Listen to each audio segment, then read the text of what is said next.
여러분 안녕하십니까? 광주 MBC 뉴스투데이 시작합니다. 먼저 오늘의 주요 뉴스입니다. 과학기술 분야의 인력들이 해마다 수천 명씩 지역을 빠져나가고 있습니다. 핵심 인력을 다른 지역에 의존해야 하는 악순환이 이어지고 있습니다. 주말과 휴일 찜통더위 속에 지역의 해수욕장에는 막바지 피서객들이 몰렸습니다. 올여름 해수욕장 피서객은 크게 줄었습니다. 보호 없이 기둥으로 천장을 지탱하는 이른바 무량판 구조로 지어진 전남 지역 10개 아파트 단지에 대해 다음 달까지 집중 점검이 이루어집니다.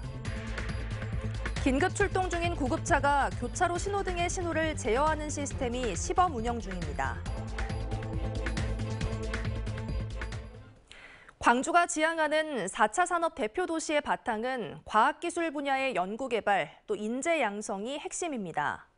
하지만 지역에서 애써 키운 과학기술 인력들이 해마다 수천 명씩 빠져나가는 게 현실인데요. 더욱이 정부와 여당의 과도한 한국에너지공대 흔들기도 과학경제 유치에 걸림돌로 작용하고 있습니다. 한신구 기자가 보도합니다. 지난달 어렵게 미래차 소재 부품 장비 특화 단지로 최종 선정된 광주.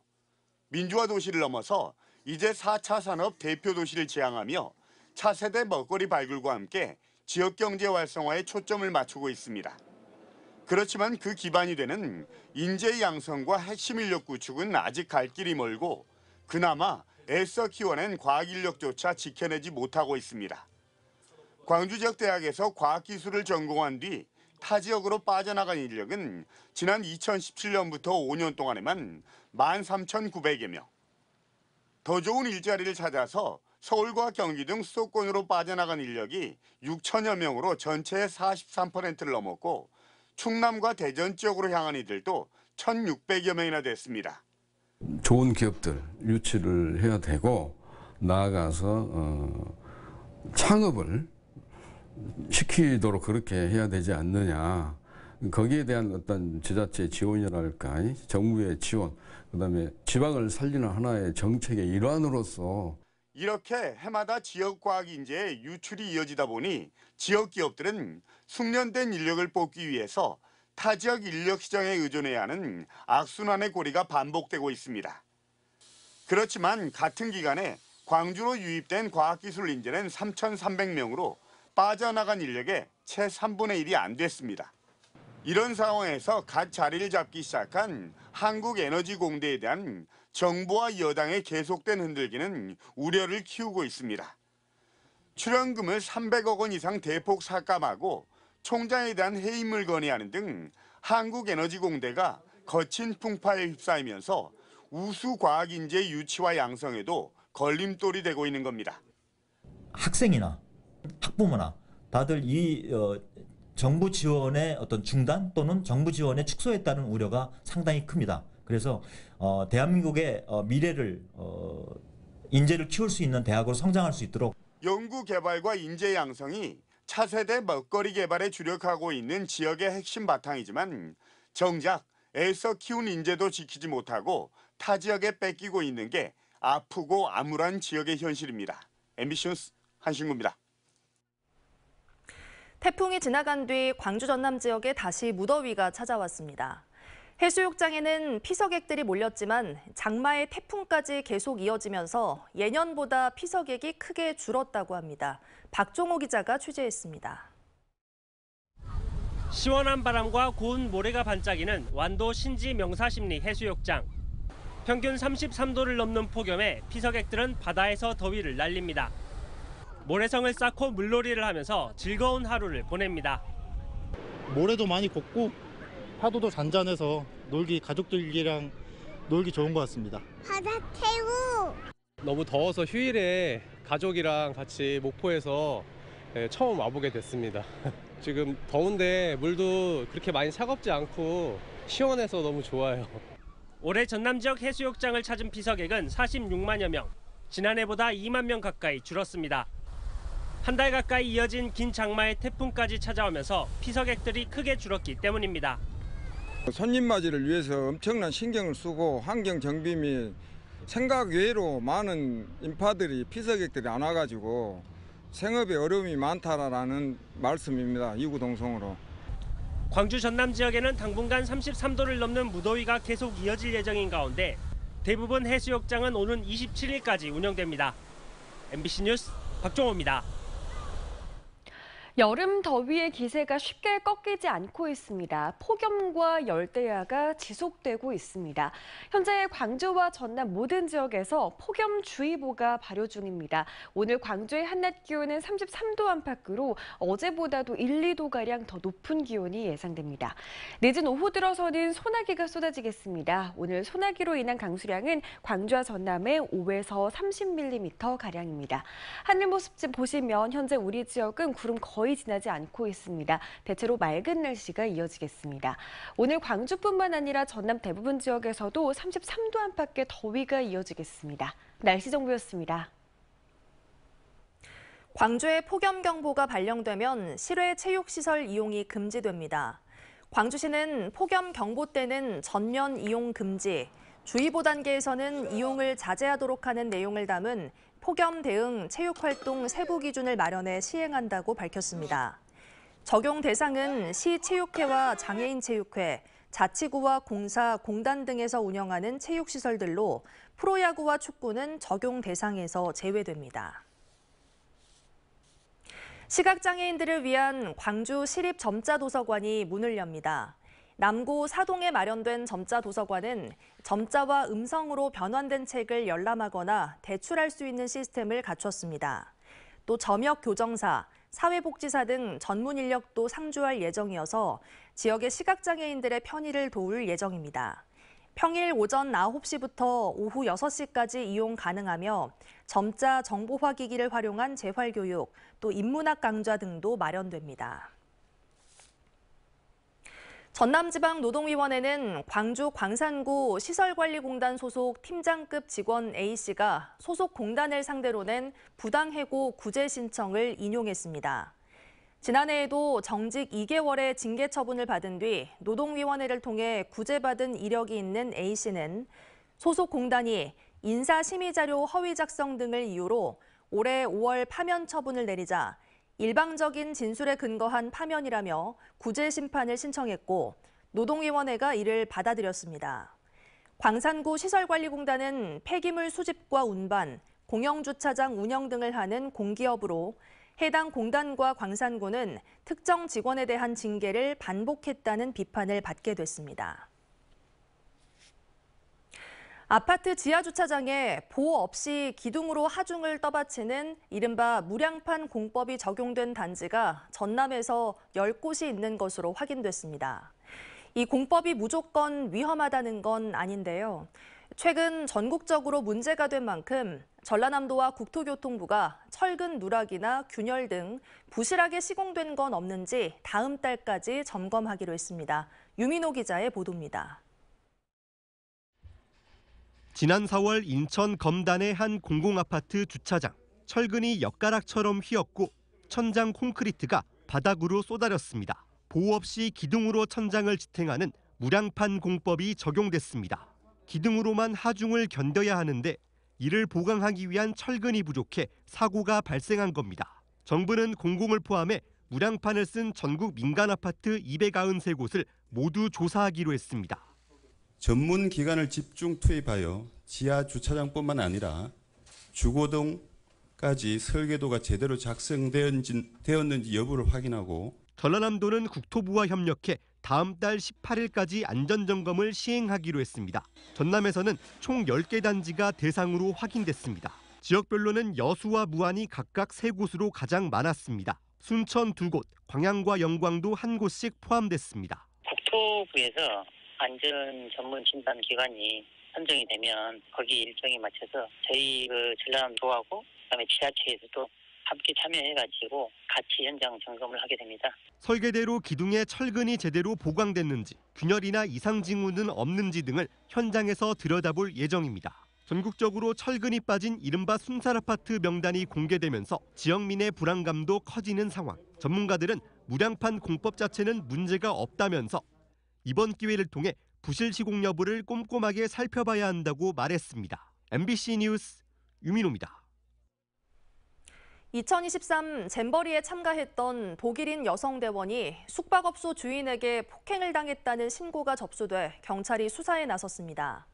광주 서부경찰서에 따르면 어제 오후 7시쯤 광주시 서구 화정동의 한 숙박업소에 머물던 독일인 여성이 자신의 방에 허락 없이 들어온 업주에게 폭행을 당했다는 신고가 접수됐습니다. 60대 업주는 경찰 조사에서 창문을 열고 에어컨을 틀어놔 관리를 하기 위해 방에 들어갔다고 진술한 것으로 알려졌고, 경찰은 이들을 상대로 정확한 사건 경위를 조사하고 있습니다.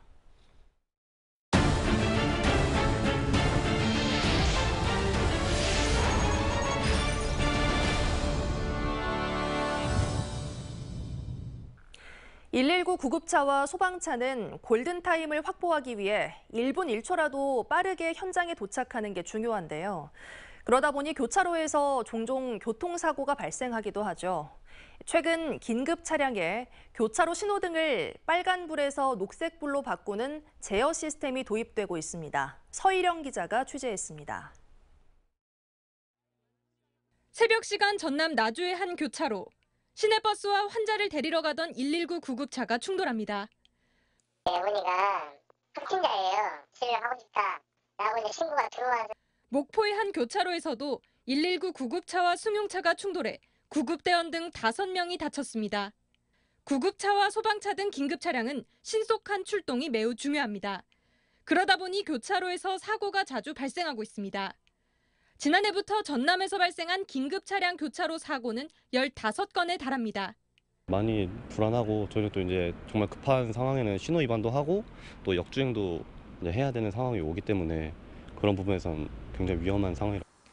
밤 10시 소방차와 구급차가 긴급 출동합니다. 교차로에 다다르자 빨간불이었던 신호등이 녹색불로 바뀝니다. 긴급 차량 내 단말기와 신호 제어기 상호 통신을 통해 신호등 제어가 가능해졌기 때문입니다. 이렇게 단말기를 켜는 것만으로 신호등 구간을 무정차로 통과할 수 있어 신속한 출동이 가능합니다. 전남에서는 목포 소방서와 나주 소방서에 긴급 차량 우선 신호 제어 시스템이 도입돼 시범 운영되고 있습니다. 현장 제어 방식인데 이번 테스트에서 출동 시간이 실제로 1분 30초가량 줄어들었습니다. 현장으로 신속하게 출동하기 위한 골든타임을 확보하기 위한 그런 시간들이 필요해서 이 신호 시스템을 도입하게 되었습니다. 목포 소방서는 경찰과 지자체 등 유관기관과 2달 동안 시범 운영을 한 뒤 발견된 문제점을 개선해 10월부터는 현장 출동 시 긴급 차량 우선 신호 제어 시스템을 본격 활용할 계획입니다. MBC 뉴스 서희령입니다. 더불어민주당 광주시당이 후쿠시마 오염수 방류를 저지하기 위한 대책위원회를 발족했습니다. 발대식에는 우원식 총괄대책위원장을 비롯해 지역 국회의원 등이 참석해 오염수 방류 저지의 당위성과 윤석열 정부의 방조 묵인을 보다 적극적으로 알리겠다는 의지를 나타냈습니다. 최근 길었던 장마와 일본 정부의 핵 오염수 방류 임박 등의 영향으로 소금 대란이 계속되는 가운데 신안군이 천일염 공급에 직접 나서기로 했습니다. 전국 천일염의 80% 이상을 생산하고 있는 신안군은 직영 온라인 쇼핑 사이트 천사몰을 통해 1인당 10kg짜리 2포대씩 기한을 두지 않고 판매한다고 밝혔습니다. 한편 전라남도는 오는 16일부터 나흘간 서울 코엑스에서 신안과 영광에서 수확된 천일염을 홍보하는 소금 박람회를 개최합니다.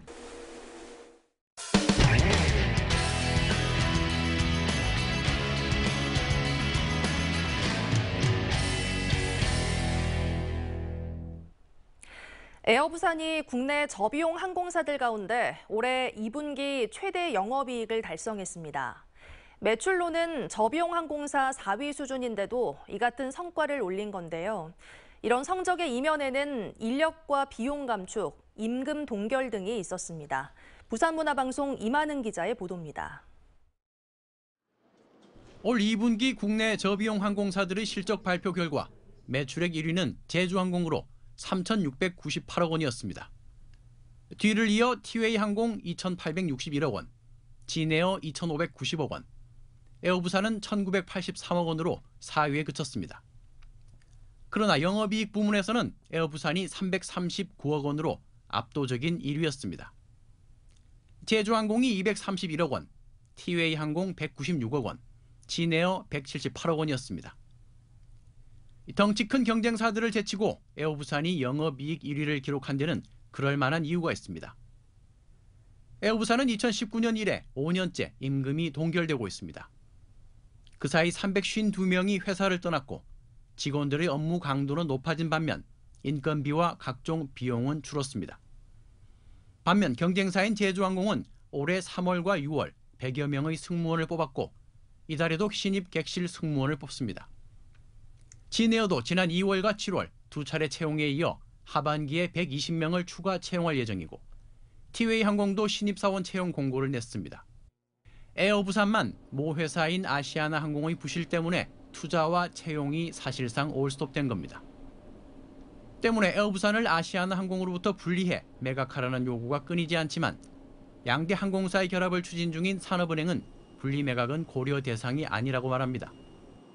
에어부산을 분리 매각한다는 거는 현재 지금 진행되고 있는 방안에서 고려가 되고 있지는 않은 부분입니다. 오로지 지금 기업 결합의 하나에만 지금 매달리고 있다 보니까요. 아시아나 항공과 에어부산 인수를 추진 중인 대한항공은 인수 합병이 완료되기 전까지는 에어부산 문제에 관여할 수 있는 권한이 없다는 입장입니다. 재무 자료나 이런 걸 함부로 들여다 볼 수도 없는 상황이고 인수합병이 끝나기 전까지 아시아나와 아시아나 자회사 저희가 어쨌든 관여할 수 있는 상황은 현재는 아니에요. 대한항공과 아시아나 항공의 기업 결합은 올해도 해를 넘길 수 있다는 전망이 나옵니다. 기업 결합 자체가 무산될 가능성도 제기되고 있습니다. 그러는 사이 애꿎은 국내 우량 저비용 항공사들까지 피해를 입고 있습니다. MBC 뉴스 이만흥입니다. 중국 정부가 중국인들의 한국 단체 관광을 6년 만에 허용하면서 중국발 크루즈 운항도 재개될 것으로 보입니다. 벌써부터 제주에 오겠다는 크루즈 기항 신청이 잇따르고 있는데 제주도와 관광업계는 손님 맞이 준비에 들어갔습니다. 제주문화방송 조인호 기자가 보도합니다. 중국의 사드 보복과 함께 중국발 크루즈 운항이 중단된 것은 지난 2017년 3월. 연간 120만 명에 이르던 중국인 크루즈 관광객이 끊기면서 관련 업계는 6년째 개점 휴업 상태였습니다. 그런데 중국 정부가 단체 관광 재개를 발표한 지 하루 만에 중국발 크루즈 53척이 제주에 기항하겠다고 신청했습니다. 중국발 크루즈들은 이달 말부터 제주항과 강정항에 들어올 예정인데 앞으로 기항 신청은 더 늘어날 것으로 보입니다. 그간에 이제 중국이 크루즈선을 많이 구입을 했습니다. 제일 먼저 갈 수 있는 데가 우리 제주도입니다. 거리상으로 322마일인데 제주도가 올 수밖에 없습니다. 관광업계는 중국인 관광객이 예상보다 빨리 늘어날 것으로 예상된다며 준비를 서둘러야 한다고 지적했습니다. 근데 가이드들이 직접 하는 행위 자체가 불법으로 단속 대상이 되고 있습니다. 그러면 우리는 손님은 맞아야 되는데 불법을 강요받는 상황에 놓여 있어요. 이 외국인을 쓰려면 지금의 32평 이상의 1억 이상 한 명입니다. 한 명을 한 명 더 추가해도 2명까지만 해주면은. 제주도는 기존의 저가 단체 관광에서 벗어나 부가가치가 높은 관광 상품을 개발하겠다고 밝혔습니다. 질 좋은 상품을 어떻게 만들어낼 것인지, 단순히 보는 관광에서 어떻게 하면 부가가치를 좀 더 높일 수 있는 관광으로 바꿀 것인지. 중국인 관광객 급증으로 외국인 범죄와 기초질서 위반 등 사회 문제도 발생할 수 있는 만큼 치안 대책을 서둘러야 한다는 지적도 나오고 있습니다. MBC 뉴스 조은우입니다. 여수 영취산과 진례산 지명을 통일하기 위한 절차가 진행되고 있습니다. 여수시는 전남도 지명위원회에 영취산과 진례산으로 혼용되고 있는 지명을 영취산으로 통일해 줄 것을 건의했습니다. 지명위원회는 오는 10월까지 주민의견 수렴 등을 거쳐 지명 변경을 결정할 계획입니다. 전국 최대 진달래 군락지로 유명한 여수 영취산은 행정기관 자료나 포털 사이트에 진례산으로 기재돼 지명을 놓고 혼선을 빚고 있다는 지적이 제기돼 왔습니다. 여름 더위의 기세가 쉽게 꺾이지 않고 있습니다. 폭염과 열대야가 지속되고 있습니다. 현재 광주와 전남 모든 지역에서 폭염주의보가 발효 중입니다. 오늘 광주의 낮 최고 기온은 33도 안팎까지 오르면서 더웠던 어제보다도 1, 2도가량 높은 기온 보이겠습니다. 늦은 오후 들어서는 소나기가 쏟아지겠습니다. 소나기로 인한 강수량은 광주와 전남에 5에서 30mm가량입니다. 오늘 구름 거의 없는 날씨 예상됩니다. 대체로 내내 맑은 하늘이 드러나겠습니다. 오늘 광주뿐만 아니라 전남 대부분 지역에서도 33도 안팎의 더위가 이어지겠습니다. 목포의 낮 기온도 33도로 예상되고요. 완도에서도 한낮 기온 33도 안팎까지 치솟겠습니다. 순천의 낮 기온도 33도, 광양에서는 무려 34도 안팎까지 오르겠습니다. 바다의 물결은 전해상에서 최고 1m로 잔잔하게 일겠습니다. 이번 주 내내 열대야가 이어지겠고요. 한낮에는 30도를 웃도는 더위가 계속되겠습니다. 날씨 정보였습니다. 뉴스 마칩니다. 시청해주신 여러분 고맙습니다. 언제 어디서나 내 손 안의 뉴스. 광주 MBC 뉴스 유튜브 구독으로 함께하세요.